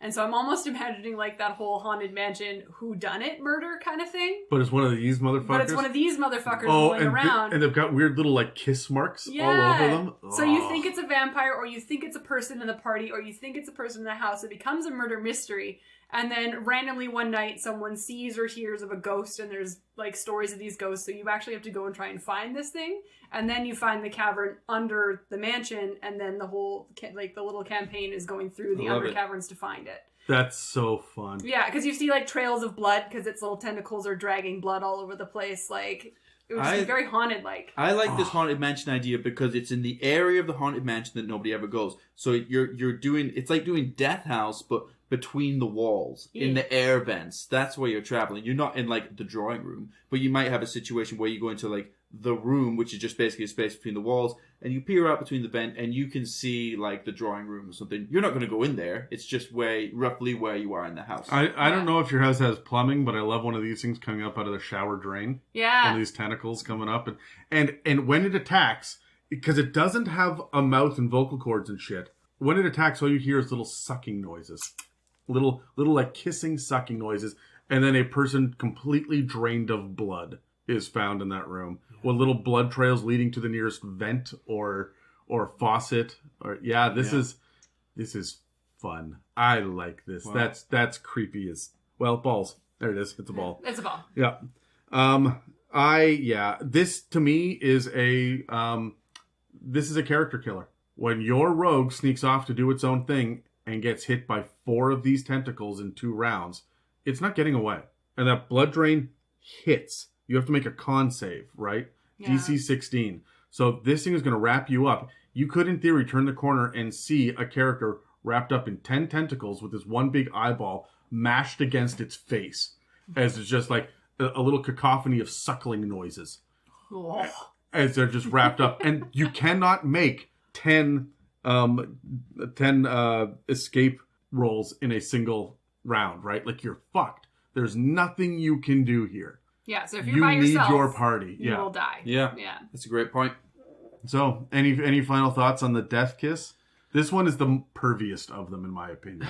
Yeah. This one, I mean, I know we had the wall of dicks, but this is This one's it gets up in your business, right? Yeah, like this one, that's what it needs to do. I feel like it's sliding up your pant leg to like suck right behind your knee. Yeah, and I think as a magic item or a reward, if you can sever one of those tentacles, you could like taxidermy it and make it stiff for like a staff that you could drain blood as well to regain hit points. You guys, Megan's face says she's not with me on I hate it. It's like some sort of fucked up. Maybe the druid would love that, I think. What fucking druids are you playing? Okay, you know what? We're gonna end it there. From suckling beholders to wall of dick to the long hard tentacle that is gonna. Okay, yeah, we're done. Yeah, we're done. I'm tapping out. I'm out. Happy Halloween. Dan, edit this out. And actually fucking edit it out this time, you son of a bitch. Thank you for listening to an It's a Mimic production. Okay, you're done, Gary.